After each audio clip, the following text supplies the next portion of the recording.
جی welcome back ناظرین، خٹک صاحب سے گفتگو جاری رکھتے ہیں۔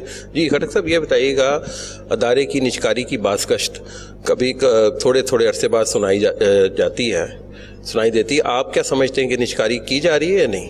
اچھا جی، یہ نجکاری کا جو لفظ ہے نا، اس کو ذرا لوگ صحیح سمجھ نہیں پا رہے ہیں۔ نجکاری نہیں ہو رہی، ہم جس سسٹم کے ساتھ عادی ہیں وہ کمفرٹ زون بن گیا سب کے لیے کہ جی میں صبح آؤں گا، آؤں نہ آؤں میرے تنخواہ ملتی رہے گی۔ اب پرفارمنس بیسڈ کام کرنا پڑے گا اور پرفارمنس بیسڈ آپ کی تنخواہیں ہوں گی، یہاں تک کہ آپ کے اپوائنٹمنٹس کا بھی اسی طرح آپ کو کیٹیگریز میں ڈالا جائے گا۔ اب ہم کرنے جا رہے ہیں، ایک ٹرانزیکشن بنا رہے ہیں کیریج فیکٹری اسلام آباد کی، جس میں ہم نے بہت سے مالیاتی اداروں کو انوالو کیا ہوا ہے، اور وہ صرف ہمیں یہ نہیں بتائیں گے کہ آپ یہ کیریجز کیسے بنائیں گے ریلوے کے، بلکہ ہمیں مزید اس کو ڈائیورسیفائی کرنے کے لیے، تاکہ نہ یہ صرف پیسے کمائیں بلکہ جو ریلوے کا خسارہ ہے، دیکھیں نا، آپ مجھے بتائیں کہ اگر ایسا کوئی سسٹم بن جائے جس میں ہم کوچز بنائیں اور وہ ہم سری لنکا کو، سوڈان کو، ایران کو، بہت سے اور سے ممالک ہیں، ایون ہمارے ساتھ اب افغانستان ایک بہت ابھرتا ہوا ملک آ رہا ہے، وہ ریلوے میں کافی آگے آ رہے ہیں، تو ان کے ساتھ ہم بات کر لیں۔ اس کے علاوہ اور بہت سی چیزیں ہیں، دیکھیں جی ہمارے پاس جو مشینیں وہاں پہ لگی ہوئی ہیں، جو ہمارے مشینیں جو ہمارے پاس برج برانچ جہلم میں ہیں، وہ جو بینڈرز ہیں جو لوہے کو اس طرح موڑتے ہیں، وہ تو صرف پاکستان میں ہمارے پاس ہیں یا ہیوی انڈسٹری ٹیکسلا کے پاس ہیں، تو کیوں نہ ہم ان سے فائدہ اٹھائیں، کیوں ہم صرف اس پہ کوچز بنائیں اور بیٹھے رہیں؟ تو نجکاری اس طرح کی نہیں ہے، ہمارے بندے ہمارے پاس ہی رہیں گے، سب کچھ ہوگا۔ کچھ دنوں پہلے میں نے یہاں سیمینار کروا دیا تھا، یہ ہمارے ایک نیا آرک فرنس ہم نے 15-20 کروڑ روپے کا خریدا تھا کچھ عرصہ پہلے، چائنیز اب اس کو فٹ کر رہے ہیں، چائنا سے آیا تھا وہ، اس کے لیے بھی ہم نے لوگوں کو انوائٹ کیا، اسٹیل انڈسٹری کو، کہ آپ آئیں دیکھیں کہ آپ ہمیں کیا ایڈوائز، تو انڈسٹری کا وہ بھی ہم لے رہے ہیں نالج، اور تو ہم کوشش کر رہے ہیں کہ چیزیں صرف یہ نہ ہو کہ ایک اس کا استعمال اس کے ملٹیپل ہو جائیں۔ وہ فرض کر کانکریٹ کی فیکٹری ہے، تو آیا صرف وہ سلیپر بنا سکتی ہے، یا ہم ان سے پائپ بھی بنا لیں، ان سے ہم جالیاں بھی بنا لیں، ہم گرڈر بھی بنا دیں، ٹھیک ہے نا؟ زمین تو الحمدللہ ہمارے پاس بہت ہے، لوگوں کے پاس زمینیں نہیں ہوتی، ہمارے پاس زمین بہت ہے، لوگوں کے پاس بندے نہیں ہوتے، بندے ہمارے پاس ہیں، لوگوں کے پاس بجلی کے کنیکشن نہیں ہوتے، ہمارے پاس ہیں، ہمارے پاس شیڈز ہیں، ہمارے پاس اسٹور ہے، ہمارے پاس نظام ہے۔ تو اس نظام کو ہم چاہتے ہیں کہ اس سے ہم ڈائیورسیفائی کرنے کی کوشش کریں، کہ جو چیزیں ہم بنا سکتے ہیں جو مارکیٹ میں ضرورت ہو، تاکہ وہ مارکیٹ میں ہم آگے اس کو سیل کریں اور اس میں پیسے کمائیں۔ یہ آئیڈیا ہے، یہ نجکاری ہرگز نہیں ہے۔ اب جیسے ہم نے ٹرینیں دی ہیں، نجکاری ہے، سامنے سے دیکھیں، ہماری ٹرین تو ہم نے کسی کو نہیں دی، ہم نے صرف اس کا ٹکٹنگ کا حصہ دے دیا۔ اگر ہم نے کارگو دیا ہے تو ہم نے لوگوں کو ڈیمانڈ پہ ہی کارگو دیا، کارگو بجائے اس کے کہ میں کارگو اٹھاؤں، ایک پرائیویٹ آدمی اٹھا رہا ہے اور وہ مجھے ایڈوانس میں پیسے دے رہا ہے، تو ریلوے کا اس میں فائدہ ہوتا ہے، ہمارے بندے اس طرح شارٹ ہو جاتے ہیں، اور ہم مزید آمدنی جو پیسے ہمارے پاس آنے ہوتے ہیں سال کے آخر میں، وہ سال کے شروع میں آ جاتے ہیں۔ جیسے مزید کتنی ٹرینوں کو پبلک پرائیویٹ پارٹنرشپ کے تحت چلایا جائے گا؟ فی الحال تو اس 12 پہ ہیں، جتنے 12 ہم نے دیے ہوئے ہیں 12 کے 12 رہیں گے۔ کون سی سر؟ اس میں شالیمار ہے آپ کے سامنے ہے، اس کے گرین لائن ہے، اس میں جو زکریہ ہے، اور کافی ٹرینیں ہیں۔ تمام ٹرینیں جو ہے نا جی، یہ ان پہ بڈنگ ہوئی، اور بڑا رسکی کام ہے۔ دیکھیں جی، جو بڈر آتا ہے وہ یہ ایک تو گارنٹی ہم سے مانگتا ہے، اور ہم گارنٹی دے رہے ہیں کہ ہم نے ٹرین چلانی ہے، کبھی ہم نے ٹرین تو روکی نہیں، برے سے برے حالات ہے پاکستان میں، ہم نے ٹرین روکی نہیں، تو یہ تو ان کو کانفیڈنس مل جاتا ہے۔ رسک ہم لے رہے ہیں، سارا اسٹاف ہم دے رہے ہیں، صرف وہ ٹکٹ اس کا بیچ رہے ہیں، تو یہ نجکاری نہیں ہے، یہ ہم ایک جوائنٹ وینچر کر رہے ہیں اپنے پارٹنرز کے ساتھ۔ جتنے بھی لوگ آتے ہیں ان کو ہم پارٹنرز ہی سمجھتے ہیں، بیکاز یہ ہمیں زیادہ ایفیشینٹ، ہمارا جو فیس ہے پبلک کی طرف وہ اس سے امپروو ہو رہا ہے۔ اچھا سر، یہ کسی دور میں کہا جا رہا تھا جی کشمیر تک ٹرین چلائی جائے گی یا کوئی سسٹم بنے گا، تو وہ کوئی ہے، چل رہا ہے کوئی، اب یہ وہ پروجیکٹ ہی تھا؟ دیکھیے جی، بہت سے پروجیکٹس چل رہے ہوتے ہیں، اس کا یہ مطلب نہیں کہ یہ بنے گا، ہاں ضرورت ہے فیوچر میں، اگر ہماری اکانومی اور ہمارے کمرشل وائبلٹی اجازت دیتی ہے تو اس پہ تو کام ہو چکا ہوا ہے، اور وائبل پروجیکٹ ہے، اب انویسٹرز کی ضرورت ہے۔ ریلوے کا جو پروجیکٹ ہے جی، یہ انتہائی مہنگے ہوتے ہیں، یہ اربوں روپے کی اب باتیں، ہر چھوٹا سا پروجیکٹ بھی آپ اٹھائیں گے تو یہ 1-2 کلومیٹر کی بات تو ہوتی نہیں ہے، آپ کو کئی 100 کلومیٹر بنانا پڑے گا تب آپ ایک وائبل پروجیکٹ میں جائیں گے. تو اسی طرح اور بہت سے ہیں، مطلب کشمیر کا تو ایک ہے، یو کین نیم اینی تھنگ. تھر کا بڑا ضروری ہے آج کل، وہاں سے کول نکل رہا ہے. ہم ایکٹیولی کچھ پارٹنرز کے ساتھ بات کر رہے ہیں کہ وہ تھر کول کا پروجیکٹ، پہلے سندھ گورنمنٹ کے ساتھ بات چیت چل رہی ہے، وہ اگر راضی ہوتے ہیں تو اچھی بات ہے، ورنہ ہم اور بھی دیکھ رہے ہیں کہ اس کو ہم چلائیں، تاکہ بہت سے آپ کے وسائل ملک میں پڑے ہوئے ہیں، جیسے کوئلہ ہے، اس کو ریل سے تو زیادہ کوئی چیز بھی ایفیشینٹ نہیں ہو سکتی دنیا میں، اور ہے بھی نہیں. ہم جتنے بھی انیفیشینٹ ہیں، ریل پھر بھی روڈ سے اور جہاز سے زیادہ ایفیشینٹ ہے. سر یہ بلوچستان میں صورتحال کچھ امن و امان کی کچھ بہتر ہوئی ہے، ٹرینیں چل رہی ہیں، اس کی سیکیورٹی کے لیے، ٹرینوں کی، مسافروں کی تحفظ کے لیے کیا کیا جا رہا ہے؟ جی الحمدللہ پچھلی دفعہ فلڈز میں جو پورے بلوچستان میں تمام جو پلیں اور سڑکیں اور ڈیمیں، 12 ڈیمز وہاں پہ برسٹ ہو گئے تھے. ہمارا بھی ایک برج اس میں ہرنائی میں سی بی کے قریب ہو گیا تھا، اس کا نام ہے ہیرک برج کا نقصان ہوا. ہم نے اسی رات ہمارے پاس پاورز ہیں، ہم نے وہ ٹھیکہ دیا NLC کو، اور انہوں نے ریکارڈ مدت میں وہ پل مکمل کیا. ہم نے اپنے آپریشنز جاری رکھے. ہم سبی تک جاتے تھے ٹرین میں، اور وہاں سے بسوں میں بٹھا کے ہم جاتے تھے کوئٹہ، اور کوئٹہ سے مسافر اٹھا کے واپس سبی. اب دیکھیں ایک سرکاری ادارہ اتنا کچھ کر رہا ہے، میڈیا میں آیا نہیں ہے مجھے نہیں پتہ، لیکن ہمیں بڑی خوشی تھی کہ ہم نے بلوچستان کو کٹنے نہیں دیا. سفر ہم نے جاری رکھا، ہمارا مسافر ہم نے ریٹین رکھا، اور الحمدللہ وہاں سے آ رہے ہیں. ایک ہمارا دوسرا پروجیکٹ چل رہا تھا بڑے عرصے سے، وہاں پہ تھوڑی سورش تھی، سبی ہرنائی.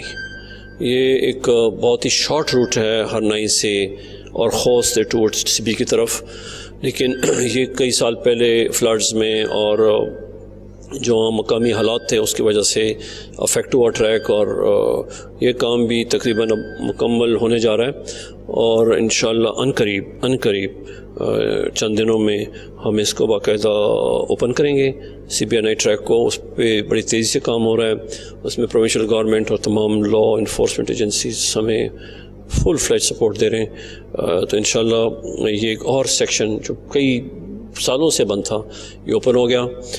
ML2 کا ایک حصہ ہمارا جی ہے کوٹری اور روڈی کے درمیان میں، بہت بڑی ڈیمانڈ تھی لوگوں کی، اس پہ کووڈ کے بعد اور سروسز بند ہو گئی تھیں، پھر فلڈز آ گئے. وہ بھی انشاءاللہ تاریخ کو ہم منجدار ایکسپریس دوبارہ سے اس کا آغاز کر رہے ہیں. یہ جو ہے اس میں بھی یہ بھی پرائیویٹ سیکٹر میں ہیں، اور ہم نے پرائیویٹ پارٹنر کو منایا، اور یہ پرائیویٹ پارٹنر پیسے نہیں کما رہا تھا، اس نے اپنا نقصان برداشت کرتے ہوئے اس نے کہا میں کروں گا، اور ہم ان کے ساتھ ہیں. ہم اس علاقے کو، حکومت پاکستان اور پاکستان ریلویز اس علاقے کو کنیکٹیویٹی امپروو کرنا چاہتی ہے. ہم چاہتے ہیں کہ عام عوام کے لیے ہم کام کریں. اچھا سر، گوادر تک آپریشنل کب ہوگا ریلویز؟ گوادر میں جی گوادر میں تو ہمارے پاس کوئی 450 ایکڑ کی زمین ہم نے خرید لی ہوئی ہے. اس میں ٹرمینلز، اس میں ایکسپریس وے کے ساتھ جو ٹریک پڑنا ہے وہ سب کچھ ہو چکا ہے. میں پچھلے دسمبر وہیں پہ تھا، ہم نے وہ سارے فائنلائز کر دیے ہیں. اب آگے جو کنیکٹیویٹی کے ایشوز ہیں وہ بڑا ایڈوانس سٹیج میں اس کی فیزیبلٹی ہو گئی ہے. گوادر بسیمہ سے جیک آباد، اور گوادر سے ٹورڈز کوئٹہ، اور پھر آگے ایک ML4 ہمارے ایک لائن آ گئی ہے جو جوب اور آگے DA خان وغیرہ کو جوائن کرے گی. تو پلانز بہت سے ہیں، کسی پہ عمل ہو رہا ہے اور کوئی بڑا ایڈوانس سٹیج پہ پائپ لائن میں. دوسرے ہمارے جو پروجیکٹ ہے جی وہ افغانستان کے ساتھ ہے connectivity. Pakistan Afghanistan Turkmenistan. Afghanistan land lock country ہے، ازبکستان ڈبل لینڈ لاکڈ ہے. ہم نے بھی کیا اور افغانستان نے بھی اس کو لینڈ لاک کیا ہوا ہے. تو ان کی بہت زیادہ انٹرسٹ ہے کہ ہم یہ کنیکشن دے دیں پاکستان کے ساتھ. اس کی بھی بہت ایڈوانس سٹیج میں کنیکٹیویٹی ہو چکی ہے، اور ہم تو یہاں تک کہہ رہے ہیں کہ پاکستان کا جو بارڈر ہے وہاں پہ اس کو کھرلاچی، وہاں تک ہم پہنچ جائیں، خود 200 کلومیٹر کا ٹریک ڈالیں، تاکہ ایک انٹرسٹ شو ہو پاکستان ریلویز، پاکستان کی حکومت کے سائڈ سے کہ ہم افغانستان میں آگے ٹریک ڈالنا چاہتے ہیں. تو افغانستان کی ٹیم بھی 2 دفعہ آئی ہے پاکستان، وہ بھی بڑے اوپن ہیں. انشاءاللہ وہ بھی اپنے اس پہ حصے پہ کام کریں گے.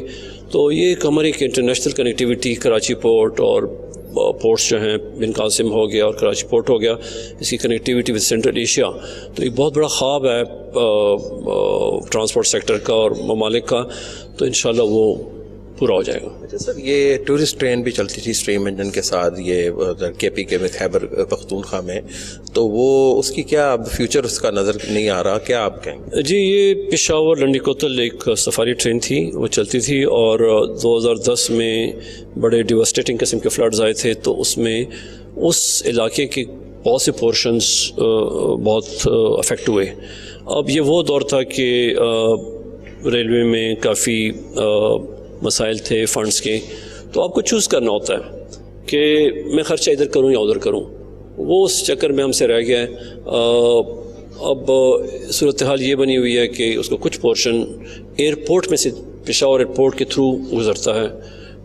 پہلے تو جہاز چند ہی تھے، اب جو وہاں سے فلائٹ کے نمبر ہیں وہ آئی تھنک لاہور یا اسلام آباد کی طرح وہاں سے انٹرنیشنل فلائٹس جاتی ہیں، تو اس کی بھی ایک فیزیبلٹی چل رہی ہے. انشاءاللہ وہ بھی عنقریب اپروو ہو جائے گی. تو اس سیکشن کا جو ریسٹوریشن ہے، جو خیبر پختونخوا کی حکومت ہے، انہوں نے بھی پچھلے دور میں خواہش ظاہر کی تھی کہ ہم بھی اس میں کنٹریبیوٹ کریں گے. اب جیسی پولیٹیکل حالات ٹھیک ہوتے ہیں، ملک آگے چل پڑتا ہے، تو انشاءاللہ ان کے ساتھ یہ دوبارہ ہم ٹیک اپ کر رہے ہیں. سر، یہ تنخواہوں کے حوالے سے آپ سے پہلے بھی گفتگو ہوئی، تو یہ ملازمین کو کیا آپ کہنا چاہیں گے؟ یہ ایک غیر یقینی صورتحال کا شکار رہتے ہیں ہر ماہ، تو کوئی میسیج دینا آپ چاہیں گے اس کو؟ آپ کوشش تو کر رہے ہیں بہتری کے لیے. جی جناب، میں جہاں بھی جاتا ہوں، میں تمام اپنے بھائیوں کو جو میرے ساتھ کام کر رہے ہیں اور اس پاکستان ریلوے کو ایک سکسیس سٹوری بنانے کے لیے میں ان سے یہ ریکویسٹ کرتا ہوں کہ بھائی دیکھیں، آپ احتجاج کر کے ریلوے کو نقصان نہیں دے سکتے ہیں. اور الحمدللہ کسی بھائی نے، کسی بھی گروپ نے ابھی تک احتجاج نہیں کیا. وہ سمجھ رہے ہیں بات کہ یہ انہی کا محکمہ ہے. جیسے میں نے کہا یہ طرز زندگی ہے، ہم نے اس کو اپنا لے لیا ہوا ہے، یہ ہاں کہ یہ بس یہ میرا کام ہے، میرا گھر ہے، میں اس کو بس میں نے سنبھالنا ہے. تو وہ سب سمجھ چکے ہیں کہ یہ ہمارا گھر ہے، ہم نے سنبھالنا ہے، ہم نے زیادہ محنت کرنی ہے. جس بندے نے نٹ ٹائٹ کرنے وہ نٹ ٹائٹ کرے، جس نے صفائی کرنی ہے صفائی کرے. میں ایز اے سی او میں نے کاغذ کوئی نکالنا ہے میں ایمانداری سے نکالوں. سیکرٹری صاحب نے ہمیں فنڈز لا کے دینے ہیں، وہ کر رہے ہیں. ہر ایک بندہ کام کر رہا ہے. ٹھیک ہے، ہم نے مسافر کو خوش کرنا ہے. ہم نے کچھ نہیں دے سکتے تو ہم ان کو خوش اخلاقی دے سکتے ہیں. بیکاز میرا جو فیس ہے ریلوے کا، مجھے لوگ نہیں جانتے. اسٹیشن پہ لوگ اسٹیشن ماسٹر کو جانتے ہیں، تو ہم ان کو کہتے ہیں کہ بھائی اپنے مسافر سے پیار سے بات کرو. وہ غصہ ہوں گے، وہ تکلیف میں ہوگا، گرمی ہوگی، اے سی نہیں چل رہا ہوگا، پنکھا بند ہو گیا ہوگا، پانی نہیں آ رہا ہوگا، مسئلے مسائل. تو آپ کم از کم ان کے ساتھ رویہ اچھا رکھیں، اور وہ کر رہے ہیں. تنخواہوں پہ سب کو سمجھ آ رہی ہے کہ ہم کام کریں گے، پیسہ آئے گا، نہیں کریں گے نہیں آئے گا. یہ میں تقریباً یہ ڈیلی میں میسیج دیتا ہوں سب کو، میں جہاں بھی جاتا ہوں. سر، پیسنجرز جو ظاہر ہے آپ کی سب کچھ ہی پیسنجرز ہی ہیں، تو پیسنجرز کو کیا میسیج دیں گے آپ اس حوالے سے کہ سفر کے حوالے سے آپ سمجھتے ہیں ان کو بتائیں گے کہ سیف سفر ہے، ریلوے کی جرنی آپ کریں، اور پیسنجرز کی سہولیات کے لیے کیا اقدام؟ جی، بائی اینڈ لارج جی ہمارا پیسنجر ماشاءاللہ بڑا ویل بیہیوڈ اور انتہائی اچھے لوگ ہیں. جو تھوڑے سے لیپسز آتے ہیں ہمارے سائڈ سے وہ برداشت کر لیتے ہیں. ہم ان کو گائیڈ بھی کر رہے ہوتے ہیں، لیکن دوران سفر بہت سے مسئلے ہوتے ہیں. لوگ ٹوٹیاں، معمولی سی بات ہے، ٹوٹی نہیں بند کرنا. اب وہ اپنے خیال سے تو پانی ضائع کر رہے ہیں، لیکن وہ کیا ہوتا ہے کہ جو نیکسٹ پیسنجر آتا ہے اس کو وضو کے لیے یا باتھ روم یوز کرنے کے لیے پانی نہیں ہوتا. ٹینک میں اتنا پانی تو ہوتا نہیں ہے. لوگ افیکٹ ہوتے ہیں، لوگ بیٹھتے ہیں، یہ سیٹوں پہ لکھتے ہیں، سیٹیں کاٹ دیتے ہیں. اب ہماری نئی گاڑیاں، یہ شالیمار کی جو میں بات کر رہا ہوں اور یہ جو گرین لائن کی، اس میں ابھی وہ مسئلے سٹارٹ ہو گئے ہیں. لوگ غیر ضروری اپنا نام، ایڈریس دیواروں پہ لکھنا، باتھ روموں کا مس یوز کرنا. کچھ ہمارے ساکٹس لگے ہوتے ہیں، ان کے ساتھ اگر سوئچ صحیح نہیں جا رہا تو اس کو توڑنے کی کوشش کرتے ہیں. لیکن یہ چند ہی تھوڑے سے لوگ ہیں، اس کے لیے ہم مینٹیننس کی کوشش کر رہے ہوتے ہیں. جو ہمارے سائڈ سے کمی ہے، میں آپ کے کوئی نور ٹی وی کے ذریعے سے معافی چاہتا ہوں کہ ہم اکثر مسئلہ آ جاتا ہے تو ہم اس طرح رسپونڈ نہیں کر پاتے جیسے ہمیں کرنا چاہیے. اس میں ہم امپرومنٹ لا رہے ہیں. میں رات میں بھی مجھے لوگ اٹھا لیتے ہیں، میں اپنے افسروں کو پھر میسیجز کرتا ہوں کہ بھائی نیکسٹ اسٹیشن پہ جو بھی بڑا اسٹیشن اسٹاپنگ یہ آپ دیکھ لیں، اور الحمدللہ پھر لوگ ہمیں رسپونڈ کرتے ہیں اور شکریہ ہمارا ادا کرتے ہیں کہ جی آپ کی وجہ سے ہوا. تو یہ سب کا فرض ہے کہ ہم اور یہ ہمارا کوئی ڈپارٹمنٹ ہے، ادارہ ہے، مسافر ان کا خیال کریں. اگر کچھ وینڈلائز کر رہا ہے کسی چیز کو، املاک کو، اسٹیشن کی بلڈنگ کو، یا کوئی چیز خراب کر رہا ہے، تو دوسرے بھائی کو چاہیے کہ ایز اے مسلمان، ایز اے انسان ہم لوگوں کو منع کریں کہ بھائی اچھا نہیں ہے، اس میں آپ کل بھی آپ بھی سفر کرو گے، آپ ہی کو تکلیف ہوگی. تو بائی اینڈ لارج جی میں نے کہا نا کہ ہمارے مسافر ماشاءاللہ بڑے ویل بیہیو، بڑے سلجھے ہوئے لوگ، اچھے لوگ ہیں. بہت مہربانی، بہت شکریہ ڈاکٹر صاحب، آپ نے ہمیں ٹائم دیا.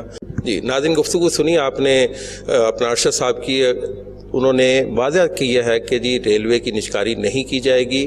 مسافروں کے حوالے سے بھی، سہولیات کے حوالے سے بھی بتایا ہے انہوں نے، اور ریلوے کے فیوچر پلانس بھی بتائے ہیں، اور ریلوے کے جو چیلنجز درپیش ہیں اس حوالے سے بھی بڑا خوبصورتی سے بتایا. اور یہ بھی انہوں نے کہا کہ ملازمین کی تنخواہوں کو بروقت بنانے کے لیے بھی کوشش کی جا رہی ہے. بہت شکریہ جی آپ کا. تھینک یو جی، بہت مہربانی. نیکسٹ ٹائم انشاءاللہ تعالیٰ دوبارہ حاضر ہوں گے. تب تک کے لیے علی فاروق کو کیمرہ مین نواز کے ساتھ اجازت دیجیے گا. اللہ نگہبان.